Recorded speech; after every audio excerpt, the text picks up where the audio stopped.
Hello, everyone. Good morning, good afternoon, good evening. I'm sure kids are all excited to start their sixth standard curriculum from tomorrow. Uh, Today being 1st of June 2024, and most of the schools reopen from 2nd of June 2024 for the year 2024-25. Uh, Kids are very excited to know about their subjects, this class, their class teachers, their friends, and whatnot. Yeah, where they sit, where they play, where they eat. Sixth standard block in Bishop Cotton Boys School. It's very close to canteen. Aha, nice place. Okay. So, since we have already started to cover other subjects like Kannada, Hindi, science, maths, and even in science, we have done something in chemistry. In tomorrow's class, we'll cover more of today's evening class. We'll cover chemistry again, and tomorrow we'll touch base upon biology and physics so that you guys would know once you enter the class, right? Your teacher start taking something, you would know what is happening. All right, that's the whole idea. But as you know that we don't do tuitions for history, civics, and geography, but it is my duty to help you understand a little bit about these subjects. So instead of taking class, putting you in a situation where you feel bored and sleep off, I thought I'll make some video and you can play it anytime you want, as we always do it. Yeah. So we will be covering the first chapter from the book Essential ICSE History and Civics for Class 6. This book is written by Sagarika Mukherjee, and the first chapter is more about introduction. All right. So just understand the first chapter speaks about what is history, the source material, archaeological source material, literary source material, yeah, early man, human achievements in Stone Age, man discovers copper, and points to remember. Oh, I have slides for that. Don't worry. We'll jump in one after other. Now, before we start this class, right, a brief about history. Now, what is history? Now, let's not go to the definition part of it. All right. If you go to your cupboard, ask your parents to show some family album, right? During our days, it was more of a photographs, and also we had that CDs during our wedding or during any major event, the house warming ceremony. Yeah, I don't have a house, so there's no warming ceremony. Only moving from one rented house to another rented house. That's a different one. But there would be some function, a housewarming ceremony of any relative of yours or your own, or it can be a birthday party, right? So all those are kept in separate album, right? If you look at, ask your parents, show me your wedding photos. Yeah, one album will be there, which is full of their wedding photos, the function, how it started, who all related came, they are all captured. And in video, they would also capture people eating, yeah, at the reception and wedding. All right. Now, apart from that, yes, the firstborn child is the most loved. Not that second and third is not loved. I love all my three kids. So, but it's always special. We try to capture that in photos and whatnot. Yeah. And your first day in school, and this first, it's not only firstborn child, it's about your first birthday or first day in school, and also about your report card, right? We capture all these things, and it's not need not have to be in album, but we would have kept it in one place, right? Your report card, the memories of your first day in school. We would have taken that photo standing in front of that school bus and you making your faces, you crying, and we all feeling very happy when you're crying. Not that we want to trouble you, but we know that it's a major step you're taking, right? So after a few years, right, when you look back all these photos, you feel that okay, this happened at that date, this happened at that date, that time. Yeah, I remember. I don't remember, right? So what are you doing? You're going back to your own past and trying to recollect those memories. So that's your history, your family history, correct? Now let's move a little bit away from us and our families. Yeah. So there are few historic events which change the course of our life. Yeah. Few happened in past few years, few happened few decades ago, right? The photo on the screen is about Dandi March. Now, why is it a historic event? For three reasons. One, it's the first nationalist event. Mean to say, the whole country came together for the first time to revolt against Britishers who were ruling us, the colonialism, what is it? Colonialism, something like that, yeah. Colonial rule, yeah, revolt against that for taxing salt. But even now, if you look at salt, there is a tax, GST, CST, but no one is revolting. That's different, yeah. And it was also covered majorly in European and US press, which indirectly put a lot of pressure on the British Empire. Third, women participated more in number in this Dandi March, which was unknown during those days. Even now, women were no participation. Madam, ಹೋಗೋಣ ಊಟಕ್ಕೆ ಆಯಿತು sir ಬರ್ತಿ ಆಯಿತು ಬರ್ತೀನಿ ಮನೆಯವರೇ what is it? I came home. Where is the tea? Here is the tea. It's only in few places. My dad does that. But if I do that to my wife, where is the tea? She tells, go prepare for yourself. Yeah? Time is changing. Now, what is the second event? It's the Titanic, right? Why is it historic event? It's a disaster. After this disaster, there was lot of those changes happened in the way these ships went from one place to one port to another, and also passengers felt that ships are not that reliable. If at all you observe, after this, aviation industry got lot of mileage, and now people traveling in ship from India to America is a dream. No one does that, right? It's only goods carrier now, right? What about the third one? Invention of telephone. Why it's historic? It just changed the way we communicate with our near and dear loved ones. Wherever you are in this universe, you can just pick up the phone and say hello. This is not a mobile phone or mobile phone, your iPhone, Samsung phones. This is the first, not even this. Earlier to this, the phone was in a different shape. But we have used this phone, that round dial. We need to dial that, yeah? And we need to pick up the receiver as soon as the phone rings or we want to call someone. And yeah, that's history, right? Invention of this actually changed the way we communicate, and the communication was much faster, correct? This is the beauty. Man landing on moon.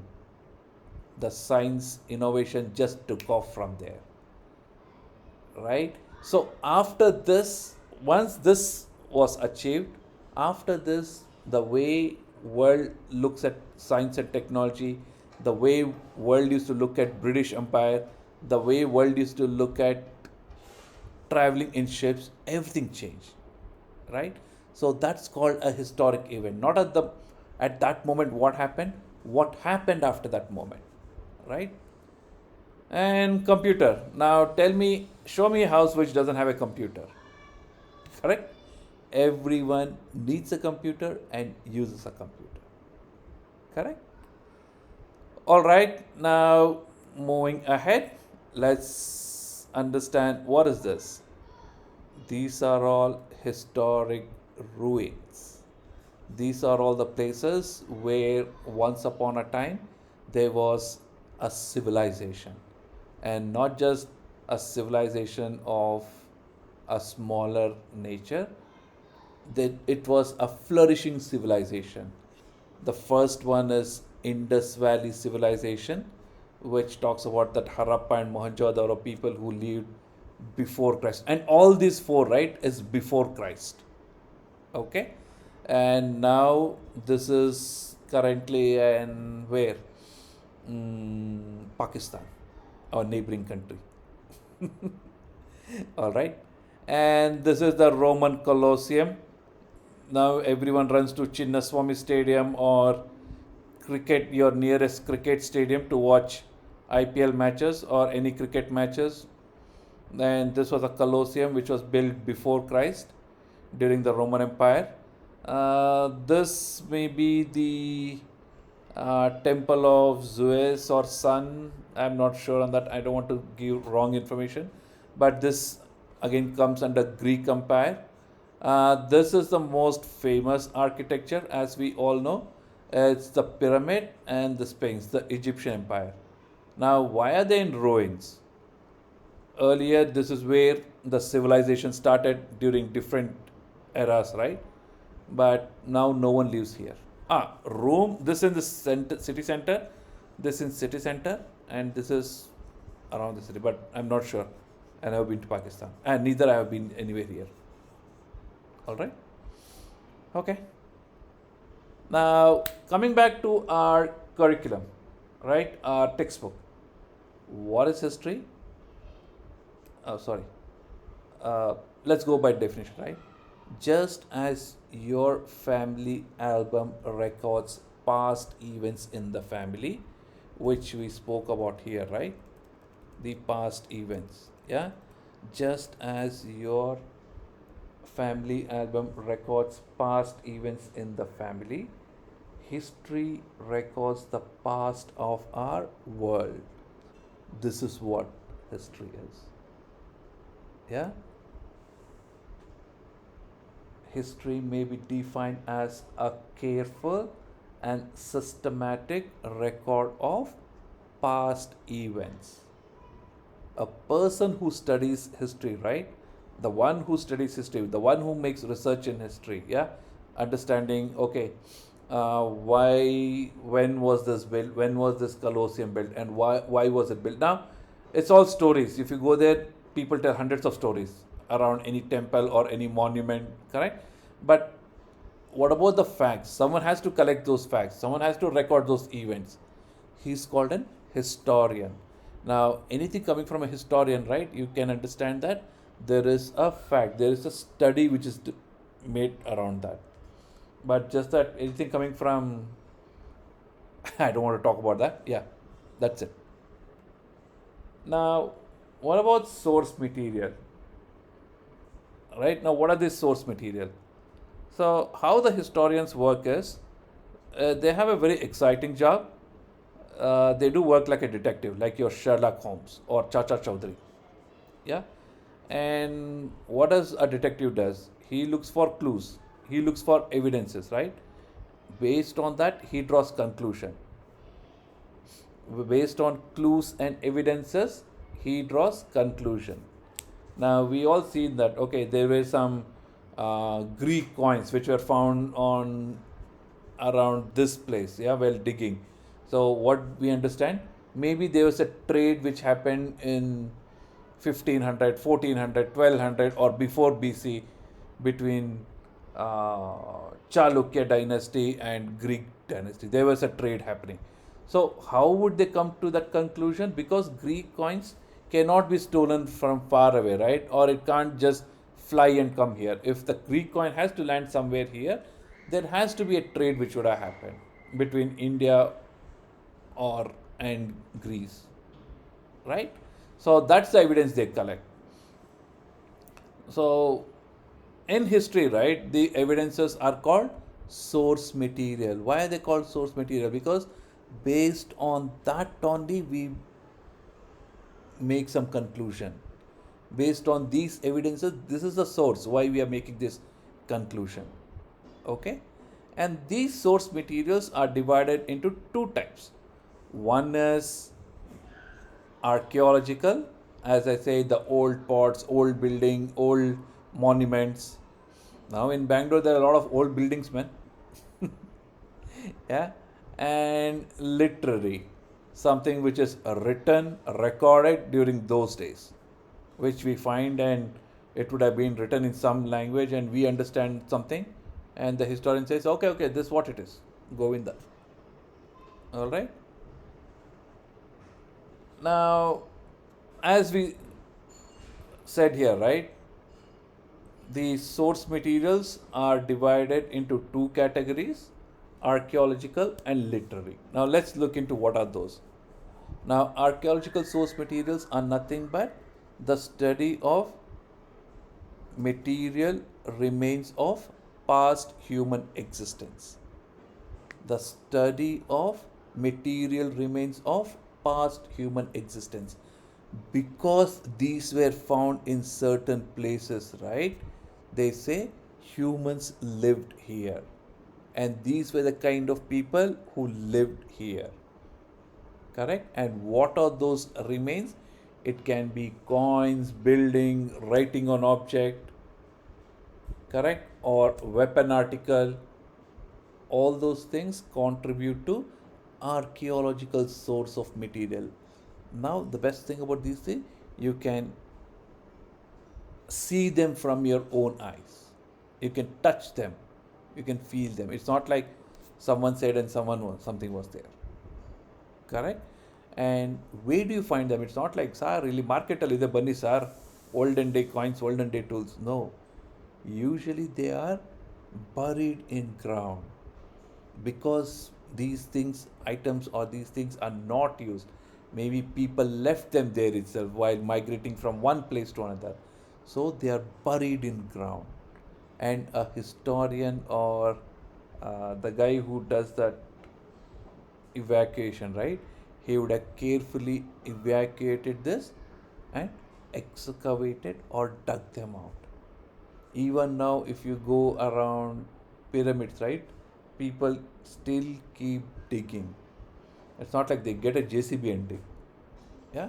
It's a carefully they understand what is below this soil and try to excavate them. All right?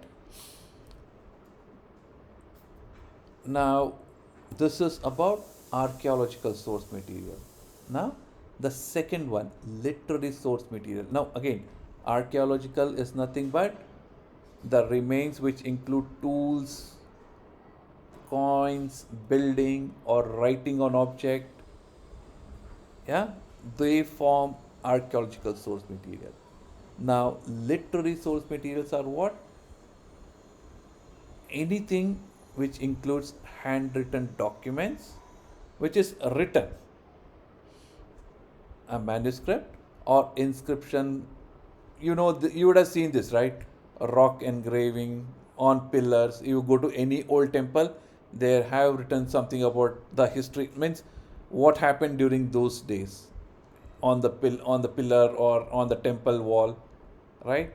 The clay tablet. Why clay tablet? Because of the material which was found around that area. Correct? On the houses, the old houses, or on the tombs, they would have engraved something. So those are all called literary source material, which can be read, which can be understood. All right. Now, when a historian finds these two together, right, it's like he has hit a lottery. Okay. Now, what is the use of these source material?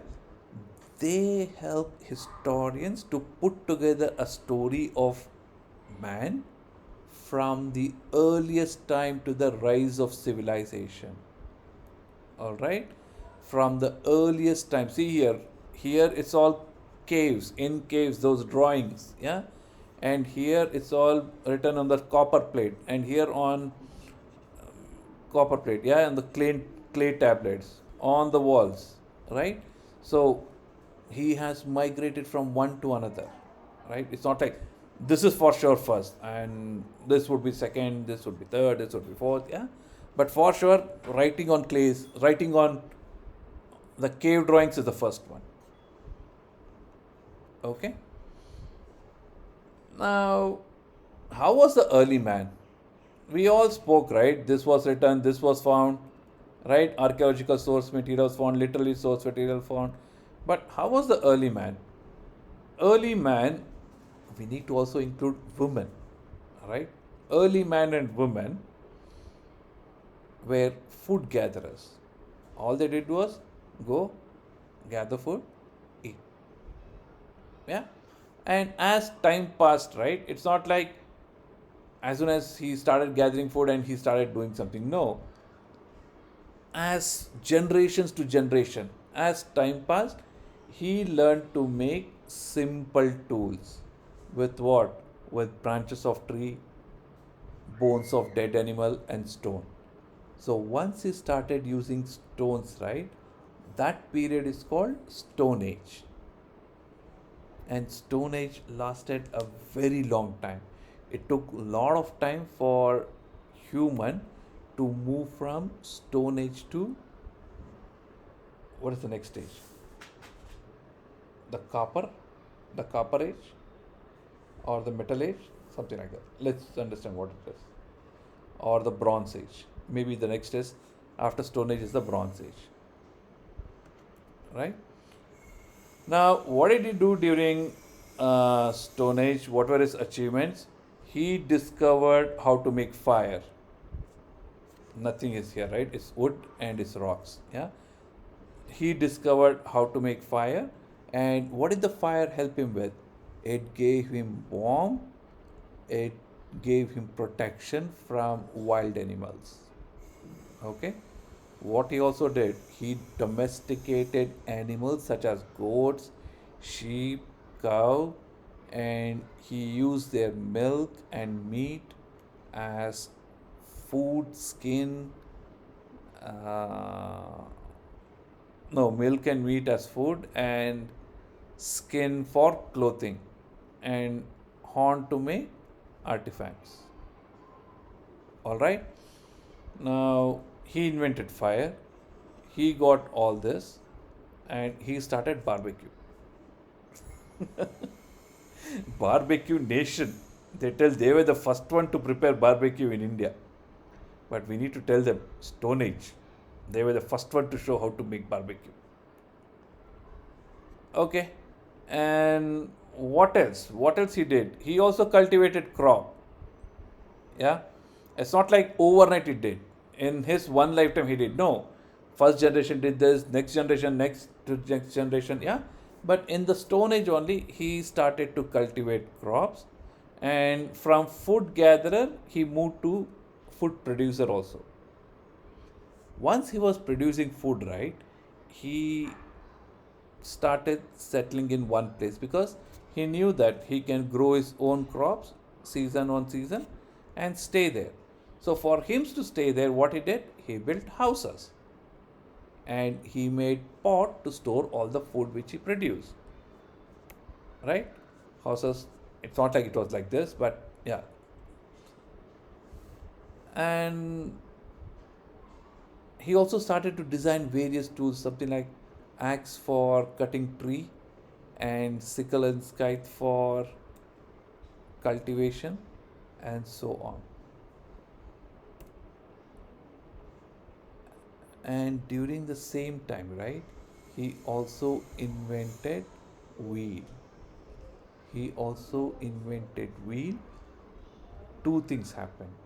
It helped him to improve transportation.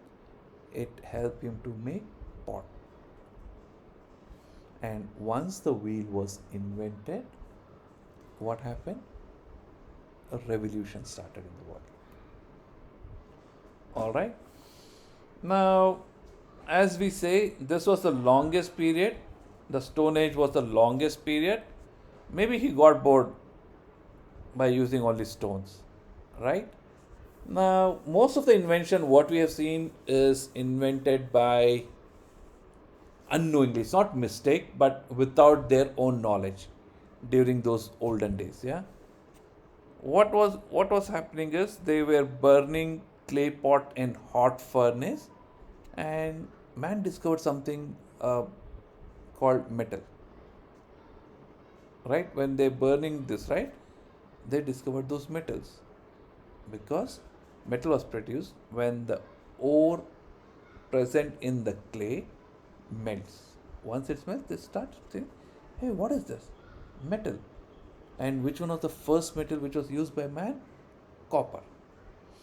So this copper became very useful material and was like precious and sacred. So once this copper was invented, man moved from Stone Age to Age of Metals. What do you mean by Stone Age to Age of Metals? Whatever he was using the stone for, right, in his daily life, started getting replaced by metals. And again, while experimenting with metals, man, it just somehow copper and tin got mixed, and there was a new metal called bronze which gave birth. And this was the beginning of Bronze Age. Right? Once bronze was invented, all full metal war, metallurgy war. Correct? But still people throw stones, man. Government get some new rule, okay, start throwing stones. Good, they're only throwing stones, they're not getting all these metals. Okay. So what we are seeing here is, till this point, right, in history, events all over the world were similar in nature. Okay, wherever there was humans who had settled, it's not like only in Africa or only in Asia they were humans. They were all over.